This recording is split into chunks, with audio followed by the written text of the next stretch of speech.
સિંગ તો ફેલ જ થઈ ગઈ છે. તો અત્યારે ખેડૂત ઓપનરમાં મજૂરી નથી વળે એમ તો એ કાઢીને અત્યારે જો આ રાતનું જે મળે એ કે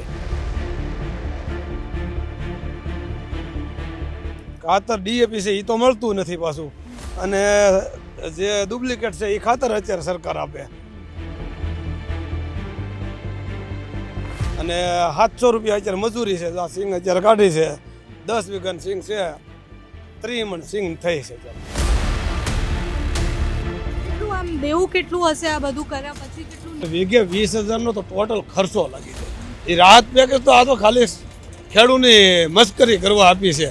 કોઈ વિરોધ પક્ષમાં મિટિંગો કરે તો સરકારે એને ઉપાડી લે, તો પછી એની માં ખેડૂતને સીધા પોલીસવાળા મારે તો ખેડૂત કાંઈ ત્યાંથી મિટિંગમાં ન જાય. તો સરકારને લેવું છે, વેચવું છે મોંઘા ભાવથી, તો કેમ એમાં ખેડૂતને પોહાય? ગામમાં 100% નુકસાની છે. અને આજની 5 વર્ષ જાય ને તો અમારા ગામમાં પટેલ 5 ઘર છે ને એ નહીં રહેવા ખુશી થાય. અને સરકાર તો આને ખેડૂતને રમતમાં કાઢી નાખે.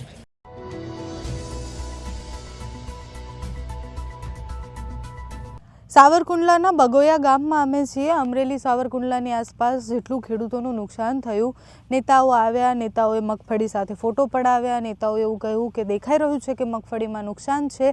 એના પછી રાહત પેકેજની જાહેરાત, ને હવે ખેતર ફરીને અમારે જોવું છે કે રાહત પેકેજથી ખરેખર ખેડૂતોને રાહત થવાની છે કે કેમ, ખેડૂતો એનાથી ખુશ છે કે કેમ, ખરેખર વાસ્તવમાં ગ્રાઉન્ડ ઝીરો પર ખેડૂતોને કેટલું નુકસાન થયું છે. આ ખેતરમાં આવ્યા છીએ. બગોયા ગામના લોકો આખી રાત કામ કરતા હોય છે. અહીંયા મોટાભાગે પાણી વાળતા હોય ત્યારે ખેડૂતો એ કામ કરતા હોય, પણ અત્યારે તો પાણી વાળવાની જે બચ્યું છે એને થોડું વધારે બચાવવા માટે કામ કરે છે. શું નામ છે તમારું? વિજયભાઈ કોઠિયા. અને વિજયભાઈ, હાલતા વાત કરીએ, તમારા ગામમાં કેટલું નુકસાન થયું? નુકસાન પૂરેપૂરું. સિંગ, કપાસ તો ડુંગળી પૂરેપૂરી નુકસાન જ છે. અને તોય છતાં જો અત્યારે ખેડૂત છે, સિંગ તો ફેલ જ થઈ ગઈ છે. તોય અત્યારે ખેડૂત ઓપનરમાં મજૂરી નથી વળે એમ તો એ કાઢીને અત્યારે જો આ રાતનું જે મળે એ કે, પણ તોય મજૂરી નથી મળે એમ. અને તોય છતાં જો મહેનત કરે છે, અત્યારે ચાલુ છે. હાલો આપણે જોઈ. આ ખેતર કોનું છે? ખેતર છે વિરમભાઈ ભરવાડ. અહીંયા બાજુ જોઈએ તો આપણે દૂર ત્યાં થ્રેસર નું કામ ચાલે, મતલબ જે થોડી ઘણી બચેલી મગફળી છે એ કાઢવાનું કામ ચાલે છે. આ શું છે આપણે? જાર છે, જુવાર. જુવાર છે ને? હા. અને એટલે રાત્રે જ્યારે આપણે બધા બહુ શાંતિથી શહેરમાં સૂઈ જતા હોઈએ, કાં તો આપણે બીજું કંઈ કરતા હોઈએ, ત્યારે ખેડૂત માથે તો એ ટેન્શન જ હોય છે કે આના પછીનો પાક લેવાનો છે. એટલે જો જેટલું જલ્દી જૂનું થાય એ પતાવીએ અને પછી નવો પાક લેવાશે. એટલે આખી રાત ખેડૂતો કામ કરતા હોય અહીંયા. હા, એમાં શું છે મેડમ છે કે અત્યારે જે નીકળ્યું એ લઈને એટલે અત્યારે છણા લેવા જાઓ, છણાના 2200-2300 રૂપિયા ભાવ છે. ખાતર ડીએપી છે એ તો મળતું નથી પાછું, અને જે ડુપ્લિકેટ છે એ ખાતર અત્યારે સરકાર આપે. આ જે ડીએપી છે અત્યારે ખેડૂતને જોઈએ છે એ તો જે ખાતર મળવાના નથી. અને બિયારણના ભાવ વધારી દીધા છે. 2200-2300 રૂપિયાના મણના ભાવ છે શીણાના. અને 700 રૂપિયા અત્યારે મજૂરી છે. આ સિંગ અત્યારે કાઢી છે, 10 વીઘાની સિંગ છે, 3 મણ સિંગ થઈ છે અત્યારે. બાકી બિલકુલ હાવ ઉગી ગયેલી છે.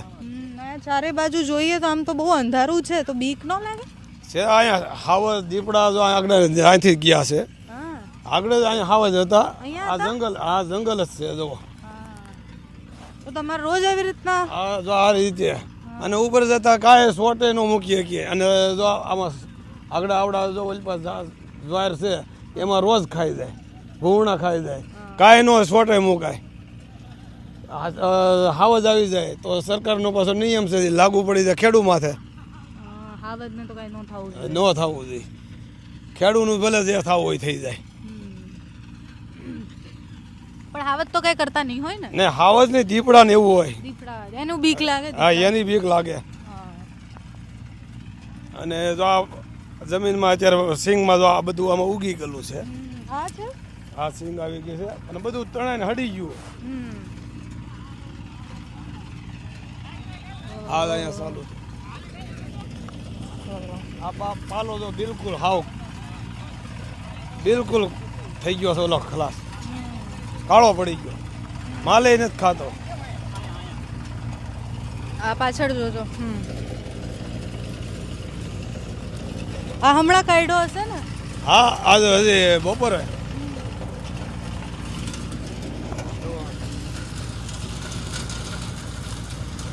બધી ખોરી થઈ ગઈ છે. કાંઈ શેર કઈ નહીં નહીં બચ્યું, બધું ખોરું. જુઓ. હા. જો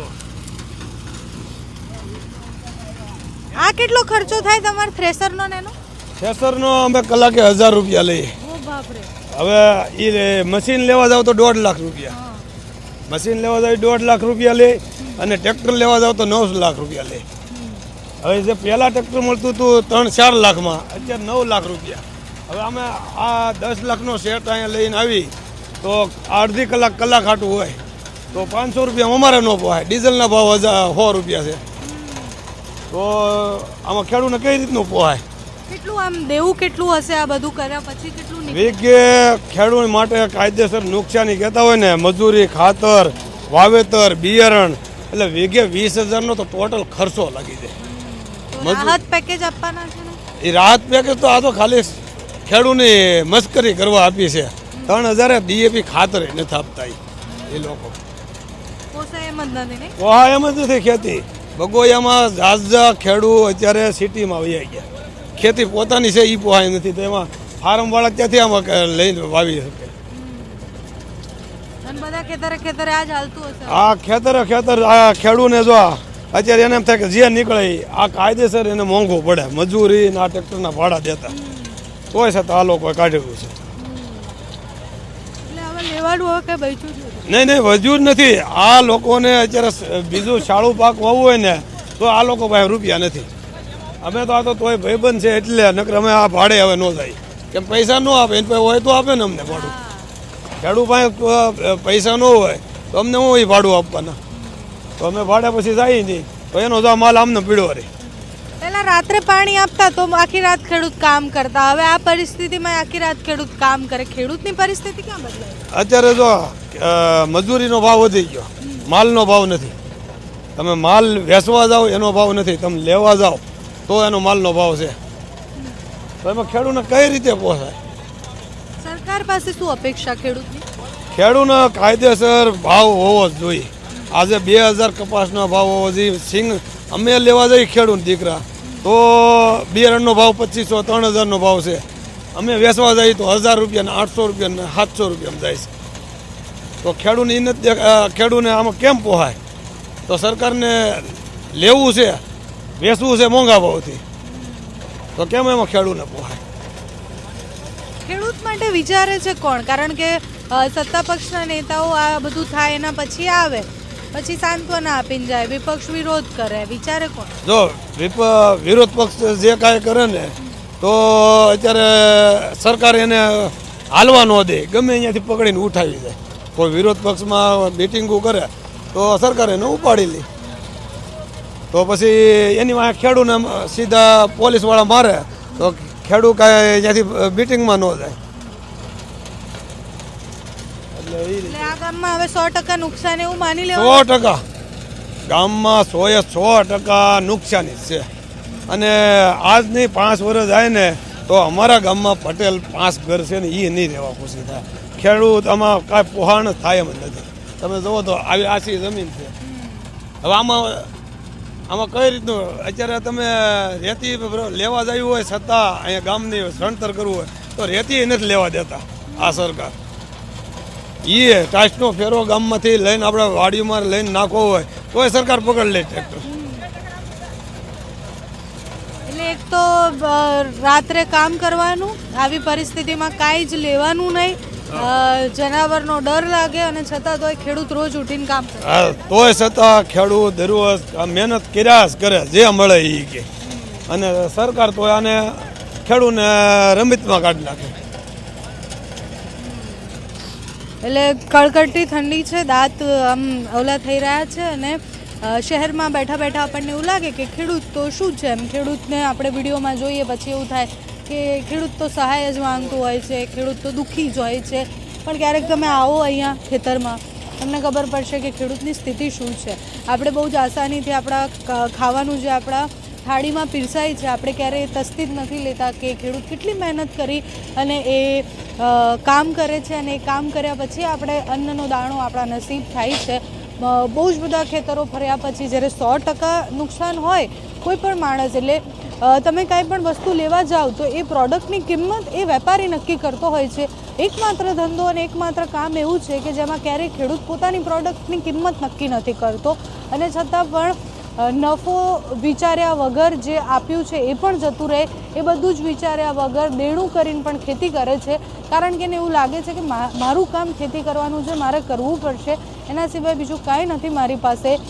આગળનો સમય એવો પણ આવશે કે જ્યારે ખેતી માટે ખેતરો હશે, પાણી હશે, વાતાવરણ પણ સારું હશે, પણ લોકોને ખેતી કરતા નહીં આવડે કારણ કે ધીરે ધીરે લોકો એમાંથી બહાર નીકળી રહ્યા છે, જે આપણા માટે ખૂબ ટેન્શન અને ખૂબ વિચારવાનો વિષય છે. અત્યારે તમે જુઓ કે આટલી મોડી રાત્રે કામ ચાલી રહ્યું છે અને એને મળવાનું તો કાંઈ જ નથી. આટલા મોડા રાત્રે કામ કરીને એને એવું નથી કે આ કામ કરશે તો એને એક્સ્ટ્રા કાંઈ મળશે. આ તો એનું જે છે એ બચાવવા માટે કામ કરી રહ્યું છે. અઢળક સમસ્યાઓ પછી પણ રોજ સવારે ઉઠી અને ખેડૂત મહેનત કરે છે. એક દિવસની એક સમસ્યા ગણો, 365 દિવસ ઓછા પડે એટલી સમસ્યાઓ સાથે ખેડૂત રોજ કામ કરે છે. અને જ્યારે અડધી રાત્રે આવા ખેતરમાં આવીએ ત્યારે ખબર પડે કે એ ખેડૂતને એમને જગતનો તાત નથી કહેવાતો.